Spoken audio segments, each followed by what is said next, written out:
Bem, pessoal, vamos seguir falando sobre poderes administrativos. Agora falaremos sobre poder hierárquico. Aquele poder, gente, que traz a prerrogativa de dar ordens, de fiscalizar a atuação administrativa, de delegar e avocar funções ou atividades. Enfim, esse poder é próprio, ele existe no âmbito de uma mesma pessoa jurídica. Ele não é aplicado entre pessoas jurídicas diversas, entre entes federados ou entes políticos, e também ele não é aplicado entre entes da administração direta e entidades da administração indireta. O poder hierárquico, ele é próprio, ele acontece no âmbito da mesma pessoa jurídica entre os seus órgãos que são hierarquicamente escalonados, ok? Então vamos analisar aqui as características do poder hierárquico. É a atribuição conferida ao administrador para organizar, distribuir e escalonar as funções dos seus órgãos, estabelecer relação de hierarquia, de subordinação entre seus órgãos e agentes, tá? É o poder de estruturação interna da atividade pública dentro da mesma pessoa jurídica. Então, não existe manifestação de hierarquia entre pessoas jurídicas diferentes. Eu costumo fazer sempre uma alusão à barriguinha do órgão, do órgão. É assim, da pessoa jurídica. É como se, no âmbito da União, por exemplo, lá dentro, há uma divisão, uma subdivisão dentro da barriga da União, dentro da barriga do ente federado ou do ente político, como se chama, os entes da administração direta. Dentro daquela barriga, há uma subdivisão por meio das funções, do escalonamento de funções, de atividades, em órgãos específicos. Em cada órgão, há agentes públicos que atuam. Então, na União lá, há a subdivisão em Ministério da Saúde, SUS, hospitais federais. São órgãos da barriguinha da União, né, compostos por agentes públicos que prestam, que atuam no âmbito da administração pública. Ali dentro há exercício do poder hierárquico. Há o escalonamento de funções, há a fiscalização de atribuições, delegação e avocação de funções. Tudo isso acontece no âmbito da mesma pessoa jurídica, tá? Não há, de novo, poder hierárquico, exercício do poder hierárquico entre uma pessoa jurídica diferente da outra. Por exemplo, a União, ela não pode exercer, ela não pode regulamentar o exercício do poder hierárquico frente ao Estado, frente ao município, porque não há hierarquia entre os entes federados ou políticos. O que há é uma repartição de competências, pessoal.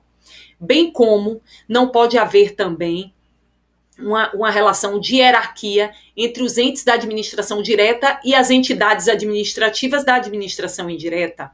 Então vamos lá, se a União criou por meio de lei a autarquia INSS, não há entre eles uma relação de hierarquia. O que há é uma relação de controle finalístico, tá? A União sempre estará atenta à sua autarquia no que diz respeito ao cumprimento das finalidades para as quais aquela autarquia foi criada. Isso está lá disposto em lei. A União vai ficar de olho, vai fiscalizar se aquela autarquia está cumprindo as finalidades previstas na lei. Mas ela não exerce hierarquia frente a essa autarquia, tá? Não há uma relação hierárquica entre elas. O que há, na realidade, é um controle finalístico, e aqui sob a modalidade de supervisão ministerial, tá? Porque no âmbito federal. Então não há hierarquia, exercício do poder hierárquico entre pessoas jurídicas diferentes, entre entes federados ou entre entes da administração direta perante as entidades administrativas da administração indireta, ok? Então vamos concluir aqui o poder hierárquico, A ausência de hierarquia entre os entes federativos ou entre os entes da administração direta e os entes da administração indireta. Nesse poder estão íncitas as atribuições de dar ordens, fiscalizar, delegar e avocar atribuições, rever os atos dos que se encontram em níveis inferiores de escala hierárquica. Então, quando eu disse para você que no exercício do poder hierárquico há também a possibilidade de a delegação e avocação de funções. A gente precisa falar um pouquinho sobre avocação e delegação. É importante para a sua prova. Veja, quando eu delego função no âmbito da administração pública, eu, autoridade superior, passo para um outro agente público de mesma hierarquia ou de hierarquia inferior, uma atribuição que é minha. Eu transfiro essa atribuição? Não. Eu estendo essa atribuição momentaneamente, algo que é da minha competência, eu estendo essa competência específica durante determinado período de tempo, né, para uma autoridade que esteja na mesma hierarquia que eu, ou na hierarquia inferior, tá? Essa delegação é feita, gente, por meio de um ato específico de delegação. Não é possível, não pode acontecer um ato genérico de delegação. Eu não posso passar para um agente público de mesmo nível hierárquico que eu todas as minhas competências. Ó, exerça aí durante a semana tudo que me cabe. Eu não posso fazer isso. Não existe ato genérico de delegação. Eu estendo a minha competência momentaneamente, mas eu tenho que especificar qual a competência que eu estou estendendo, tá? E durante quanto tempo e os motivos, por meio de ato de delegação, ok? Então, o que há uma extensão de competência, eu não transfiro, eu não entrego para ele a minha competência, porque eu não posso abrir mão, renunciar da competência que me é atribuída pela lei. E isso é feito por meio de ato específico. Não se pode realizar a delegação por ato genérico. Gente, a delegação ela pode ser aplicada em qualquer competência? Não. Nem toda atribuição, né, do agente público pode ser delegada. Por exemplo, existem atos de competência exclusiva. Cabe a você, agente público, e apenas você. A lei prescreve assim. Eu posso estender essa competência? Não posso delegar. Atos de competência exclusiva, não. Decisão de recurso hierárquico. Eu sou a autoridade responsável pelo julgamento do recurso daquele processo administrativo que veio para mim. Eu posso passar essa decisão, essa competência de decidir o recurso hierárquico para alguém, para um agente de mesma hierarquia ou hierarquia inferior a mim? Não posso. Então, decisão de recurso hierárquico eu também não posso delegar para outro agente público. Ok? Pois bem, a avocação, por sua vez, ela acontece quando eu chamo para mim uma competência que é de um agente público de hierarquia inferior, um subordinado a mim, tá? A avocação também é temporária, gente, é feita por meio de ato, e eu, já que detenho o poder hierárquico, eu posso fiscalizar, eu posso avocar competência desse agente público que me é subordinado, tá? Então, vamos analisar aqui um resuminho de delegação e avocação, para que, se você quiser, você toma nota, ó. A avocação, se as competências não forem exclusivas dos órgãos subordinados, eu posso avocar, claro. É uma tomada temporária de competência legalmente atribuída a um agente subordinado por outro agente de hierarquia superior. Então, eu, superior, tomo para mim temporariamente a competência que é atribuída a um subordinado. Claro, se a competência não for exclusivamente daquele agente subordinado. Delegação é a extensão de atribuições de um órgão a outro de mesma hierarquia ou de hierarquia inferior. É temporária, não configura transferência, mas é uma extensão ou ampliação de competência. O agente delegante não perde a competência delegada e não se admite ato genérico de delegação. Delegação proibida no caso de competência exclusiva, para decisão de recurso hierárquico e para a edição de atos normativos. São as hipóteses em que não se delega atribuições. Vamos falar um pouquinho agora de poder disciplinar. Ó, gente, o poder disciplinar é aquele poder de aplicar sanções a quem esteja sujeito à disciplina do dever estatal. Vejam, o poder disciplinar, ele é responsável por apurar infrações e aplicar sanções àqueles que tenham um vínculo com a administração pública. Então, se eu sou agente pública, um agente que me é superior hierarquicamente, que detém o poder disciplinar, Ele vai poder, sim, apurar uma infração que porventura eu cometa e aplicar penalidade a mim, porque eu tenho um vínculo com a administração pública, um vínculo legal, né? O estatuto que me rege, que rege o exercício da minha atuação administrativa, ele tem lá o rol de infrações administrativas, que tipo de penalidade se aplica, o procedimento a ser seguido, tudo direitinho. Então, eu tenho um vínculo legal com a administração pública, então eu posso sofrer a atuação do poder disciplinar em razão desse vínculo. Então, o poder disciplinar, gente, que é o poder de aplicar penalidades, apurar infrações, ele só pode ser aplicado àqueles que tenham algum vínculo, alguma ligação com a administração pública, a exemplo dos servidores públicos. Quer ver outro exemplo? Aquelas pessoas jurídicas concessionárias, por exemplo, que têm um contrato administrativo de concessão firmado com a administração pública. Aquele contrato administrativo, se ele descumprir, se a pessoa jurídica concessionária descumprir, não tem lá as penalidades a serem aplicadas àquela concessionária? Por exemplo, aplicação de multas, rescisão do contrato, né? Rescisão até unilateral pela administração pública, não é verdade? Como cláusula exorbitante. Essa pessoa jurídica, ela não vai poder ser punida? Vai ser apurada a infração contratual para aplicação da penalidade prevista no contrato administrativo. Essa pessoa jurídica não tem um vínculo com a administração pública? Tem. Então, pode sim também ser alvo do exercício do poder disciplinar. Agora, venha cá. Se eu não for agente pública, eu como sou aqui hoje, não sou agente pública, eu posso sofrer o exercício desse poder disciplinar por parte de um servidor público, por exemplo? Não, gente, eu não posso. Sabe por quê? O poder disciplinar, não. Porque eu sou particular, eu não tenho vínculo especial nenhum com a administração pública. Então, lembrem-se, o poder disciplinar, ele só pode ser aplicado àqueles que tenham um vínculo especial com a administração pública. Tá bom? Vamos analisar aqui um resuminho para você, ó.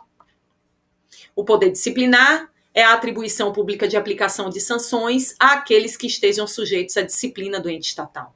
É o poder-dever de aplicar sanções e penalidades apurando infrações dos servidores ou outros que são submetidos à disciplina da administração. Pode decorrer, então, o poder disciplinar do poder hierárquico, porque é a subordinação do punido, e dos contratos celebrados pela administração pública, que é uma relação hierárquica e contratual.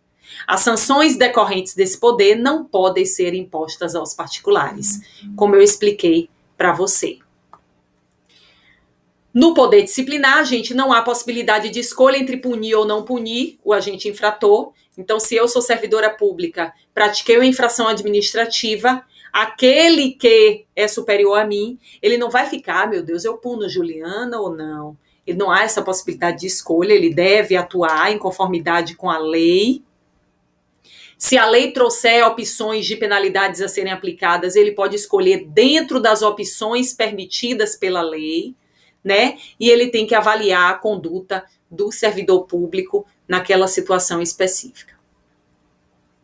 Então, a aplicação de qualquer penalidade decorrente desse poder deverá ser precedida da realização de processo administrativo, deve haver contraditório e ampla defesa, tudo direitinho no exercício aí do poder disciplinar, tá? Então, a avaliação, a apuração dessas infrações vai ser feita por meio de processo administrativo disciplinar, deve ser concedido a esse indivíduo, o infrator, o suposto infrator, o direito de se manifestar, o direito de contradizer o que está sendo dito naquele processo, o direito de se defender, tudo direitinho, tá? O processo administrativo, se ele comprovar que aquele indivíduo, ele praticou realmente determinada infração, o agente público responsável pelo exercício do poder disciplinar, ele deve atuar em conformidade com a lei, aplicando as penalidades previstas na lei.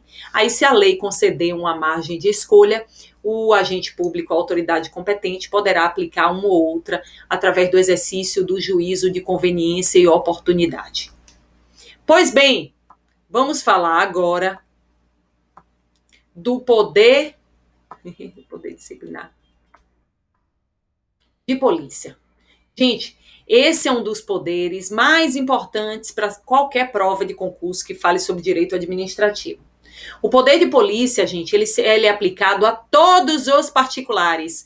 Então, independentemente de haver vínculo ou não com a administração pública, esse poder ele pode ser aplicado a qualquer um de nós. Então, por exemplo, quando eu estaciono no local proibido, o agente público vem e me impõe uma multa, eu estou sofrendo a influência, as consequências do exercício do poder de polícia por parte daquele agente público. O poder de polícia, gente, ele é o poder que dá ao agente público a capacidade, a competência para restringir direitos particulares, direitos individuais em prol do interesse público, né? Limitar o exercício de determinados direitos em prol desse interesse público, condicionar o exercício de direitos, né? Então, é o poder que traz para o atendimento do interesse público a disposição que o poder que a administração tem de restringir o exercício de liberdades individuais e de restringir o uso, gozo e disposição da propriedade privada, sempre na busca do interesse público.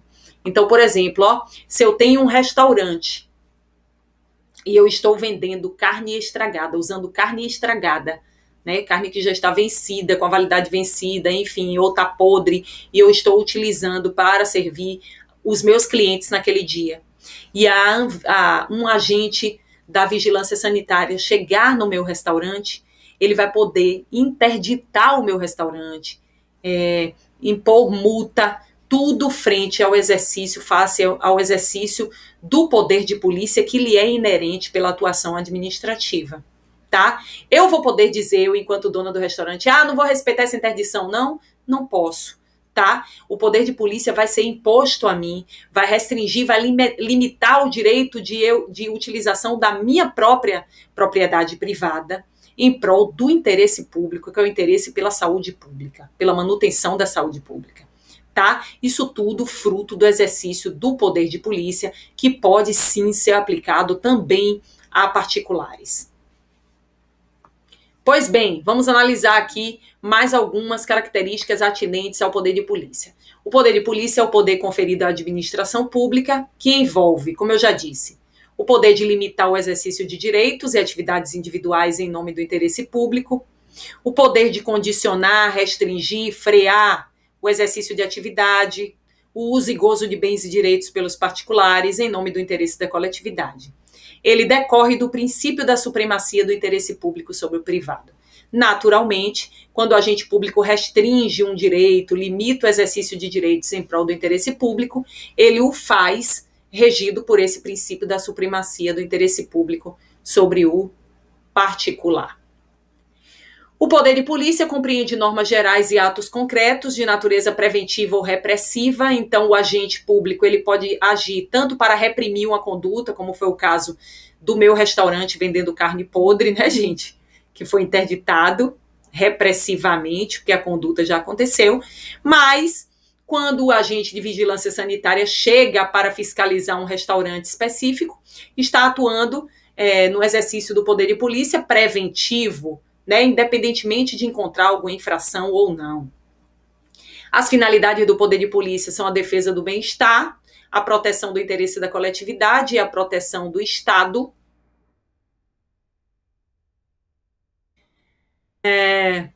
O poder de polícia, gente, ele pode ser delegado para uma empresa privada, por exemplo? Não. O poder de polícia, em regra, ele não pode, os atos de poder de polícia não podem ser delegados, né? Naturalmente, um agente público, ele passar por uma pessoa jurídica da iniciativa privada, por exemplo, o poder de polícia que lhe é inerente, ele geraria um desequilíbrio entre os particulares, em geral, e colocaria em risco a ordem social, né?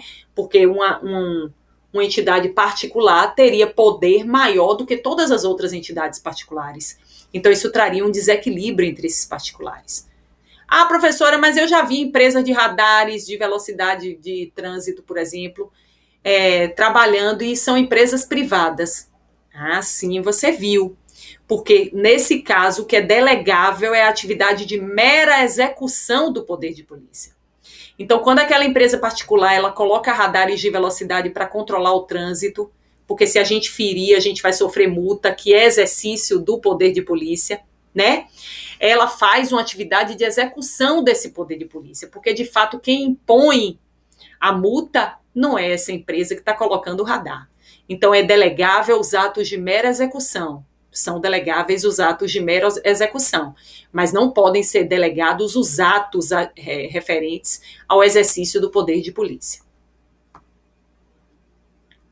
Como exemplo, gente, do poder de polícia, nós temos interdição de restaurante, demolição de obras, aplicação de multas, tá? Tudo isso é fruto do exercício do poder de polícia.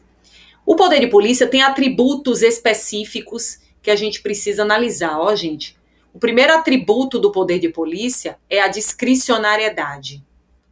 A lei dá certa liberdade para a administração avaliar o momento e as circunstâncias do ato a ser executado. Nesse caso, o agente público analisa a oportunidade e conveniência. Então, por exemplo, ó, quando aquele agente de vigilância sanitária chegou no meu restaurante e analisou lá que eu estava com carne vencida, ele naquele momento, ele vai poder analisar, claro que dentro dos limites da legalidade, que tipo de infração ele vai aplicar, que tipo de conduta ele vai tomar, se naquela situação específica precisa realmente o restaurante ser interditado, ou se uma notificação resolve, ou se uma multa resolve. Ele tem uma certa margem de escolha na atuação do poder de polícia. Ele escolhe, inclusive, o momento adequado a ser aplicado esse poder de polícia, em razão do atributo da discricionariedade que é próprio do poder de polícia. Tá? O segundo atributo é o atributo da autoexecutoriedade. Ó, gente, o ato é executado diretamente pela administração, não necessita da interferência do poder judiciário. Vejam, quando o agente de vigilância sanitária chega lá no meu restaurante, ele resolve interditar, ele não precisa perguntar ao juiz se aquela interdição é válida, se é legal, se ele pode ou não. Ele não precisa de provimento jurisdicional. Ele mesmo, dotado, munido do poder de polícia, ele vai poder interditar e fim. Ok? Em razão do atributo da autoexecutoriedade, a própria administração pública pode praticar, pode exercer o poder de polícia independentemente de provimento jurisdicional. Vamos seguir. Outro atributo do poder de polícia é a coercibilidade. Falamos da discricionariedade, da autoexecutoriedade, agora a gente vai falar da coercibilidade. Ao particular, a decisão administrativa será sempre obrigatória. Admite-se emprego da força para perfeito cumprimento. Sempre esse atributo estará presente nos atos do poder de polícia. Foi o que eu disse para vocês, ó, gente, se o agente de vigilância sanitária resolver interditar o meu restaurante, eu vou poder dizer, não interdite, eu vou abrir. Não, gente. A decisão administrativa vai se impor, ela é imperativa sobre mim. Ela é dotada do atributo da coercibilidade. Eu vou ter que cumpri-la, tá? Se eu não quiser cumprir, é admitido até o emprego da força para esse cumprimento. Esse é o atributo que está sempre presente nos atos do poder de polícia. Por fim, eu trouxe para você as sanções cabíveis, que eu já falei, né? A multa, podem ser impostas pela administração. Caso não haja pagamento, aí executa no Poder Judiciário, né? A execução de multa precisa, sim, de provimento jurisdicional. Então, se o indivíduo ele não pagar a multa, essa execução ela é feita pelo Poder Judiciário, no âmbito, por exemplo, da dívida ativa. A interdição de atividade, o fechamento de estabelecimento, a demolição de construção, embargo administrativo de obra, destruição de objetos. Todas essas são hipóteses, sanções cabíveis como fruto do exercício do poder de polícia. Pronto, falamos sobre poderes administrativos. Esse é um tema que é bastante leve no âmbito do direito administrativo, mas que ele é bastante cobrado, tá? Nas provas de concurso. Fique atento, se tiver alguma dúvida, reveja a aula, leia materiais, faça questões, que tudo vai dar certo, ok? Vamos seguir juntos. Tchau, até a próxima.